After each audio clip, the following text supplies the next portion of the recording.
mi nombre es Leonardo Peluso. Tendría como que tomar tres temas independientes, pero bueno, juntos para poder articularlos. Un tema es qué entiendo yo por sordos, o personas sordas, o comunidad sorda. ¿Qué entiendo yo por inclusión, proceso de inclusión? ¿Y qué sería la educación? Entendiendo que los procesos de inclusión están pensados sobre la temática o en relación a la temática de la educación. Bien. Empezamos por el primer tema que se había dicho, ¿qué entendemos nosotros por persona sorda, comunidad sorda, sordos, sordas?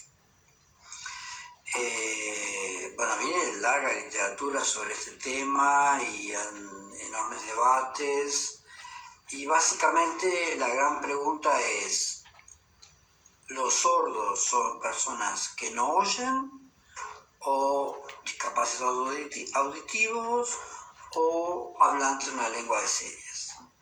Es decir, son formas distintas de entender la situación y a su vez son compatibles unas con otras. Bien, ¿qué quiere decir que alguien no oye? Bueno, eso tiene que decir que tiene que ver con una realidad del cuerpo. Es un cuerpo que no tiene uno de los llamados sentidos, y evidentemente eso los diferencia, sus cuerpos, con aquellos que sí oyen, donde, bueno, ese sentido estaría. Nuestras culturas, históricamente, a algunas pérdidas de estos sentidos, algunos, no todas, porque nadie hablaría de la pérdida del olfato como algo culturalmente relevante, o del gusto. En cambio, para el caso de los sordos o para el caso de los ciegos, históricamente nuestras comunidades han tratado a esos cuerpos en términos de discapacidad, es decir, con una falta que es relevante cultural, social, estructuralmente en nuestras comunidades. Por eso, históricamente, esos cuerpos a los que les falta la audición se les ha llamado discapacitados auditivos. Por otro lado, eso ya como un tipo de discurso, ¿no? Un discurso que se ubica en el cuerpo, que se ubica en la falta, que se ubica en lo que no tienen. Por otro lado, hay todo otro grupo de científicos, políticos, comunidad sorda que lucha por sus derechos y su reconocimiento, que entienden que ser sordo no tiene nada que ver con esta temática vinculada al cuerpo, y que sí más tendría que ver con la temática de constituirse en torno a ser hablantes de una lengua, en este caso de la lengua de señas. Es decir, de esta perspectiva, ya no sería la perspectiva de la falta, sino la perspectiva de lo positivo. La sordera se entiende como una identidad lingüístico-cultural, que es en la cual el grupo se identifica o se constituye en torno a ser hablantes de una lengua de señas y todo lo que eso implica a nivel patrimonial, identitario, etc. La pregunta acá, porque muchas veces vamos a encontrar discursos donde, sí, los sordos son discapacitados auditivos que hablan la lengua de señas. ¿Es compatible? Inclusive la propia ley que tenemos en Uruguay, que reconoce la lengua de señas, también coloca a la temática de los sordos en conjunto con la discapacidad, y la ley de discapacidad también. Entonces, la pregunta es, ¿se puede entonces decir que los sordos son discapacitados auditivos que hablan la lengua de señas? Yo creo que no. Creo que son dos discursos que se juntan, pero que en realidad son incompatibles. Porque si yo pienso en la discapacidad auditiva, en los sordos en términos de falta, lo estoy caracterizando desde un lugar que está vinculado al cuerpo y a lo negativo. En cambio, cuando yo pienso a los sordos en términos de hablante de una lengua de señas, lo estoy pensando en términos de cómo pensaría, por ejemplo, qué diferencia hay entre franceses y uruguayos. Bueno, o de hispanohablantes. Y los franceses hablan francés y los hispanohablantes hablan español.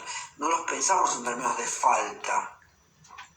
Entonces, cuando realmente entendemos que los sordos son hablantes de una lengua de señas, se nos va por completo la temática de la falta y se recoloca el tema de la perspectiva desde otro lugar, es decir, del lugar de lo positivo, del lugar de lo que tienen, del lugar del que realmente los constituye en su identidad. Porque los sordos, si uno les pregunta a un sordo, ¿cómo te definís como sordo? Mayoritariamente te va a decir hablante de una lengua de señas. Aunque después diga, bueno, no, oigo, etc. Pero el tema de hablante de lengua de señas es lo constitutivo de su identidad. Y es lo importante porque en realidad reubica la temática en el plano de los estudios culturales, etc. y no en el plano médico, clínico, etc. Entonces, de la perspectiva en que yo voy a colocar hoy esta propuesta de los procesos de inclusión de los sordos, tiene que ver con esta mirada, ¿no? Los sordos dentro de lo que podríamos hablar como hablantes de una lengua de señas y no dentro de lo que sería el gran depósito de la discapacidad. Así que, de aquí en más, cada vez que me oigan a mí decir sordos o comunidad sorda, yo estoy siempre refiriéndome a hablantes de una lengua de señas, como me podría referir a los franceses como hablantes de francés, no en términos de lo que no tienen. ¿Está claro esto? Es importante porque hace a todo el edificio que voy a construir ahora a continuación. ¿Qué son los sordos? Un temita más. Esto coloca el tema de los sordos dentro de lo que llamaríamos los estudios sordos. Así como hay estudios latinoamericanos, estudios uruguayos, etc.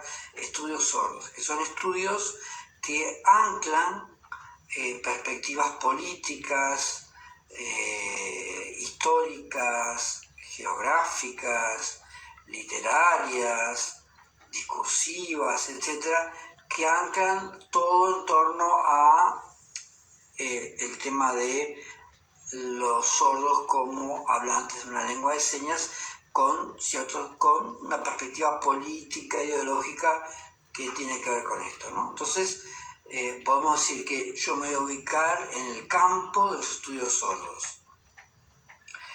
Es un campo que, como vuelvo a decir, articula varias disciplinas en torno a esta idea de que los sordos son hablantes de una lengua, ¿no? Entonces, desde ahí que voy a hablar de la educación de los sordos, la historia de los sordos, la demografía sorda, etc.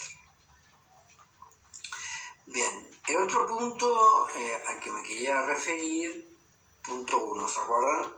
Eran 3. 1, que son los sordos. 2, cómo entiendo yo la inclusión. Y el tercero, bueno, el tema de la educación de los sordos como ese espacio donde se debate o se discute el tema de la inclusión. Bueno, ¿cómo entiendo yo la inclusión?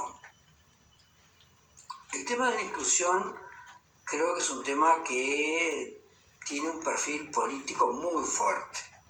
Es decir, cada persona que habla de la inclusión debería anunciar de dónde habla.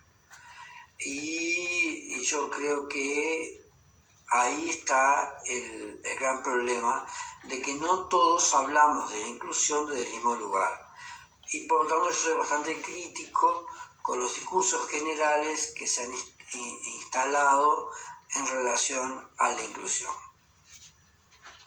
Para mí el punto central para pensar la inclusión creo que es la ideología de la normalidad. ¿Por qué creo esto? Porque en realidad creo que históricamente en Uruguay, y en la mayoría del mundo creo, y si no lo decir todos, estamos pensando en la inclusión desde la ideología de la normalidad. ¿Qué quiere decir esto? Quiere decir, la ideología de la normalidad construye o distribuye el mundo social en términos de los que están dentro y los que están fuera, los que son normales y los que están en los márgenes, los que son anormales, los que tienen cuerpos o formas de pensar o formas de estar en el mundo que no se adaptan a lo que la normalidad establece. Entonces, en general, cuando hablamos de ideología de la normalidad, hablamos de esa ideología que nos domina a todos, donde colocamos a todas las personas que nos rodean y al mundo social que nos rodea en términos de los que están adentro y los que están afuera. ¿Qué pasa? Porque yo creo que la ideología de la normalidad es fuerte en relación al tema de la inclusión, porque generalmente cuando uno piensa en las políticas de inclusión, cuando uno observa las políticas de inclusión que se llevan adelante, por lo menos en nuestro país, en general hay una idea de vamos a incluir a aquel que se apartó, vamos a incluir a aquel grupo que se apartó de la norma, ¿no? Hay que incluir a los sordos, hay que incluir a los ciegos, pero ¿alguien piensa, por ejemplo, en incluir a un blanco heterosexual joven de clase media?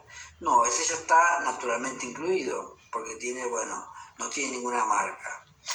En lo que nuestra cultura colocaría como marcas, ¿no? Como ser mujer, ser homosexual, ser de clase baja, ser negro, etc.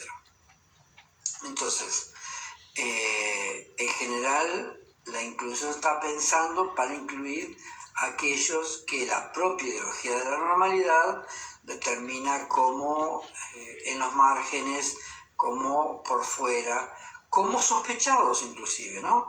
Porque yo sospecho de los que no están en la norma, ¿no? Sospecho de los anormales, de los que la propia ideología de la normalidad coloca como anormales, fuera de la norma, etc.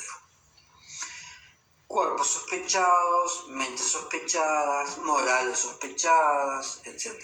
Entonces, lo que hace la ideología de la normalidad es construir esta dicotomía y, a mi criterio, las políticas tradicionales de inclusión o de integración lo que buscan es, vamos a ver cómo esos pobrecitos que están en los márgenes o cómo esos pobrecitos que están por fuera pueden ser incluidos en los sistemas educativos, en las políticas públicas, etc.